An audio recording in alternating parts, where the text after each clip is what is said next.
반갑습니다. 공센부자TV의 인선규 김진각입니다. 반갑습니다. 네, 두 프로님, 네네. 오늘은 어떤 이야기를 준비해 주셨나요? 예, 오늘은 저희가 지난달에 신규 공무원 교육을 했었는데 교육 끝나고 나서 또 여러분의 질문이 있었긴 했는데 그 중에서 가장 인상 깊었던 게 특이한 사연이 있었어요. 그래서 그 사연을 저희가 같이 좀 공유하려고 합니다. 네, 그 사연이 어떤 사연인지 제가 말씀드릴게요. 예. 네, 안녕하세요. 저는 지난 5월 신규 임용직 강의를 들은 땡땡땡입니다. 강의 후 고민이 생겨 질문을 드립니다. 임용 후 5개월이 지나 이제 저도 본격적으로 저축도 하고 싶고 마침 팀장님 재무설계 교육을 들어 나름대로 계획도 세웠는데 저의 가장 친한 친구가 저에게 지난달 월 25만원짜리 보험을 권유했습니다. 친구는 저보다 보험회사에서 직장 생활한 지 1년 정도 먼저 됐는데 사실 제가 임용 전 술김에 임용하면 너한테 계약 하나 꼭 해줄게 라고 큰 소리를 쳐놔서 너무 난감합니다. 제일 친한 친구이기도 하고 막상 가입하려니 제 월급에 25만원은 너무 큰 돈이더라고요. 어떻게 해야 할까요? 도와주세요. 네, 제가 이 사연을 공유한 이유는 사실 상당히 많이 흔한 사례거든요. 그럼요. 그리고 저축할 때 이게 좀 애매한 게 제일 중요한 단어가 있어요. 가장 친한 친구. 맞아요. 만약에 그냥 뭐 전화원 콜센터 그 상담원이거나 모르는 보험사라면은 그냥 거절하면 되는데 그렇죠. 제일 친한 친구 화물만 거기다 또 내가 술김에. 술김에 내가 임용되면은 너한테 좀 오케이, 계약해줄게. 사실 저라도 친한 친구이기 때문에 해주고 싶은데 문제는 뭐냐면은 이분 현재 상황이 임용되신 분들 알겠지만 실수령액이 180에서 200만 원 사이거든요. 그리고 그거 다 저축할 수 있는 게 아니라 그렇죠. 거기서 따져보니까 정기 지출, 비정기 지출을 다 제외해도 실제 저축할 수 있는 금액은 80만 원. 근데 80만 원인데 이 친구 같은 경우에는 결혼도 해야 되고 차도 사야 되고 할 게 단기적으로 너무 많아요. 그래서 저희가 좀 현실적으로 대응할 수 있는 그리고 여러분들한테도 좀 좋은 팁을 좀 알려드리려고 합니다. 그래서요. 그렇다면 가장 친한 친구 부탁이고 거기에 또 본인이 먼저 네. 가입해준다고 했는데 어떤 방법이 있을까요? 임프로님이 여기 빙의해서 한번 말씀해주면 좋을 것 같아요. 제가 제일 친한 친구인데 네네. 친구가 이제 임용했으니까 25만 원짜리 해준다고 했잖아. 좀 네네. 부탁한다 야. 그러면은 굉장히 난감할 것 같아요.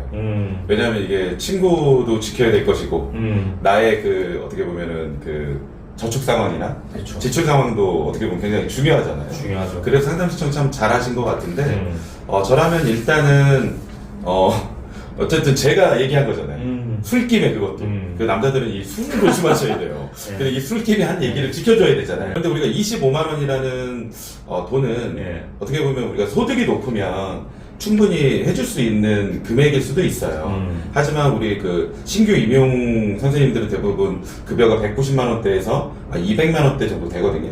그럼 거기서 뭐 고정지출 뭐 이런 것들 하고 나면 실질적으로 저축할 수 있는 여력이 한 80만 원 예.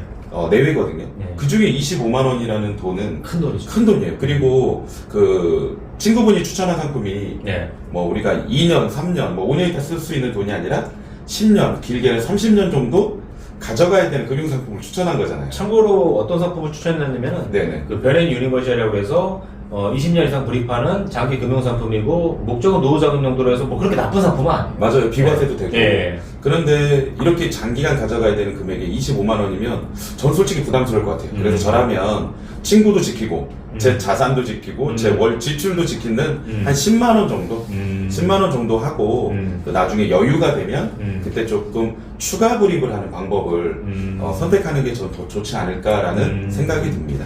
당장 거절하기보다는 그렇죠. 금액을 좀 낮춰서 그리고 나중에 이제 효율적으로 추가 불입 활용해서 그렇죠. 가져간다. 네네. 정말 좋은 방법 같고요. 저도 이 상황에서 고민을 해봤어요. 근데 어쨌든 친한 친구이기 때문에 도와줘야 되지만 이 상황에 맞춰서 10만 원 정도. 근데 그 10만 원을 그렇게 가져가는 방법도 있지만 저 같은 경우에는 친구가 그때 보험사 다니니까 그렇죠.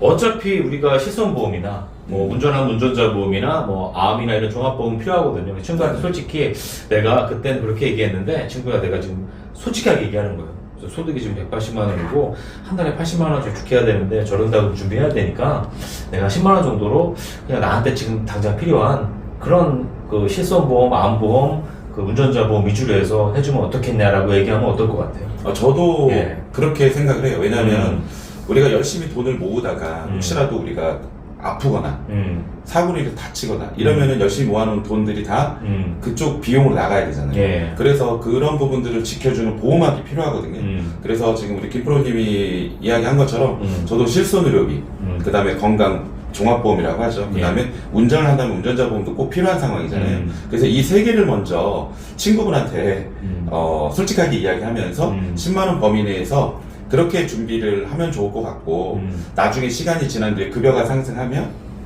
그때 가서 뭐 내가 필요한 연금이나 기과세 뭐 상품이나 이런 것들로 준비를 하는 방법을 친구한테 솔직하게 이야기했으면 좋겠고요. 전 사회자님한테 한번 여쭤보고 싶어요. 나이대가 비슷한 것 같으니까. 만약에 진짜 친한 친구가 첫 급여 딱 받았는데 25만원짜리 만약에 하나 해달라고 그러면 어떨 것 같으세요, 사회자님은? 이럴 경우가 가끔씩 있는데 제일 중요한 거는 솔직하게 이야기를 하는 것 같아요. 그래서 일단 25만 원이 부담스럽고 10만 원 정도가 당장 저한테 적정한 금액이라고 하면은 이 금액에 대해서 솔직하게 이야기를 하고, 그리고 월급이 지금 월급이 평생 월급이 아니잖아요. 그렇죠. 그래서 월급이 상승하면서 또 친구한테 여력이 될 때 추가적으로 가입을 하면 되니까 저는 이럴 때 이제 제일 솔직하게 말하는 게 중요한 것 같습니다. 그래서 이럴 때 좀 대처를 잘해야지, 안 그러면은 좀 인간관계가 틀어지고 하니까 그렇죠. 예, 요럴 때 제일 솔직하게 말하는 게 중요할 것 같고, 그리고 이런 경우도 있지만 더 많은 그 케이스는 부모님이 제가 월급을 딱 받으니까 갑자기 네 보험을 이제 네가 내라 하면서 20만 원에서 30만 원 정도 보험을 주실 때가 있어요, 저한테. 그동안 또 부모님이 잘 내주셨는데 그렇죠. 이걸 또 엄마가 계속 내줘 이렇게 얘기 드리기도 미안하고 해서 이런 케이스도 많이 있거든요. 이럴 때는 어떻게 해야 할까요? 저희가 이제 김프로님하고 강의만 하는 게 아니라 이제 저희가 한 꽤 오랜 시간 방송도 했었잖아요. 그렇죠. 그 방송에서 많은 사례 중에 또 손에 꼽히는 사례가 바로 지금 우리 사회자님이 말씀하신 사례예요. 네. 저기 뭐죠? 딱 직장생활 딱 시작하다 보니까 하니까 어머니께서 가입한 보험을 이제 네가 가져가라 라고 이제 주셨는데 이럴 때 이제 난감한 게 뭐냐면 첫 번째 보험료가 너무 부담되는 거죠. 그렇죠. 두 번째 보장 내용을 잘 몰라요. 그 다음에 세 번째 리모델링을 하고 싶어도 엄마가 뭐라고 하냐면 이거는 꼭 가져가야 돼. 깨면 절대 안 돼. 이러다 보니까 리모델링을 하고 싶어도 쉽게 리모델링을 못해서 상담을 신청하시는 케이스들이 굉장히 많았었죠.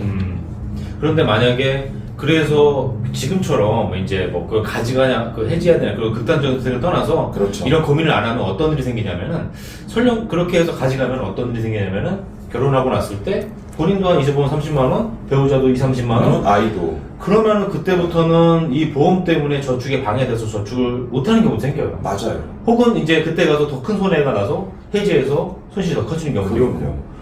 그리고 또 보장을 받아야 될 때 이게 어떤 보험인지 모르니까 보장을 또 잘 못 받을 수도 있는 상황들이 놓여질 수도 있어요. 그래서 저도 항상 강의할 때 이런 얘기를 해요. 많은 선생님들께 내가 보험료 내는 돈은 내 돈이지 이게 설계사 돈이 아니거든요. 그리고 우리는 이 보험료를 20년간 내야 되는 평균, 그 다음에 20년을 내고 100세까지 묵혀가야 되는 아주 중요한 돈이거든요. 그렇기 때문에 설계사 위주보다는 죄송하지만 선생님들 위주가 돼서 보험을 좀 가입하는 방법, 그 다음에 리모델링하는 방법, 이런 부분들을 꼭 좀 찾으셨으면 좋겠다. 저는 이 얘기를 좀 꼭 좀 해드리고 있어요. 예. 비단 보험뿐만 아니라 이런 케이스도 많은 것 같아요. 그러니까 어머니가 이제 너 직장 다녔는데 네 월급 내가 관리해줄게. 그렇죠. 월급 받으면 다 나한테 보내. 그래서 100만 원씩 적금을 가입하는 경우도 있고, 심지어 어머니 아는 분들 통해서 계를 한다던가, 그렇죠. 어머니가 대신 주식수를 한다던가. 맞아요. 제 개인적으로는 가장 안 좋은 방법이라고 봐요. 이제 직장 생활 했으면 이제 어엿한 성인이기 때문에 뭐 잘 되든 못 되든 본인 스스로 급여 관리하는 게 저는 바람직하다고 보거든요. 저도 그렇게 생각을 예. 하고요. 이게 꼭 아셔야 될 게 어떤 부분들이냐면 이게 이제 우리 어머님 분들께서 아셔야 될 게 자녀가 어머님한테 뭐 한 달에 100만 원씩 입금을 해서 그 돈을 갖고 어머님이 운영을 하시잖아요. 이거는 자녀가 어머님께 증여를 한 거예요. 그렇기 때문에 나중에 잘못하면 증여세를 엄청나게 내야 될 수도 있는 상황들이 놓이기 때문에 저도 김프로님이 이야기한 것처럼 자녀가 앞으로 돈 관리를 해야 되잖아요. 예. 그럼 이제 자녀가 금융상품에 대해서 접할 수 있는 그런 기회를 좀 만들어 주셨으면 좋겠고, 보험을 또 점검을 받으셔야 될 때도 자녀 혼자서 이 보험을 점검을 해도 아무 의미가 없어요. 어머님이 하지 말라고 하면 아무것도 안 되기 때문에. 그럴 때 저는 항상 얘기하는 게 어머님하고 같이 오셔라. 그래서 어머님하고 같이 보험이 지금 현재 어떤 상황인지를 정확하게 인지를 하신 다음에 리모델링 할지 말지를 결정을 해야 부모님하고 자녀 사이가 멀어지지가 않아요. 맞습니다. 그리고 또 부모님 보험도 어떻게 보면 점검할 수 있는 좋은 기회가 되기 때문에 저라면 그런 방법들을 선택하셔야지만 미래가 더 안정적으로 가지 않을까라는 생각이 들어요. 네, 그래서 결론을 지어드리면 사실 제가 이 사연을 선택하게 된 계기가 현실적으로 뭐 적금 펀드 포트폴리오보다는 직장인들이 처음 저축을 시작할 때 제일 방해되는 요소기도 하거든요. 맞아요. 근데 첫 단추가 잘못 끼워지게 되면은 사실 돈을 모으는데 많은 기회를 잃어버릴 수 있어요. 그렇죠. 그래서 저는 오늘 제가 이 사례의 핵심은 좀 어렵더라도 그래서 우리가 금융에 대해서 좀 공부도 해야 되고, 그리고 내 월급 받으면은 많든 적든 본인이 좀 관리하는 좀 습관을 기르어야 되지 않나 싶고요. 청 어려우면은 이렇게 뭐 사연을 보내주거나 뭐 이런 전문가 통해서 좀 조언을 받는다면은 여러 가지 얘기 중에서 본인 나름대로 해결책이 생길 거라고 봅니다. 그렇죠. 예. 마지막으로 구독자분들한테 해주고 싶은 이야기는 어떤 이야기 있을까요? 마지막으로 하고 싶은 얘기는? 네, 저희는 항상 하는 얘기겠죠. 저희 공센부자TV는 전국에 계신 많은 선생님들께서 부자가 되셨으면 하는 마음으로 만들었기 때문에요. 오늘 사연 이렇게 보내주신 것처럼 조금 궁금한 내용들이 있으시면 언제든지 메일이나 이런 부분으로 사연 보내주시면 저희가 그 사연을 가지고 이렇게 저희가 컨텐츠를 만들도록 하겠습니다. 그러기 위해서는 항상 필요한 게 있죠. 예. 네, 좋아요, 구독, 알람 부탁드리겠습니다. 예.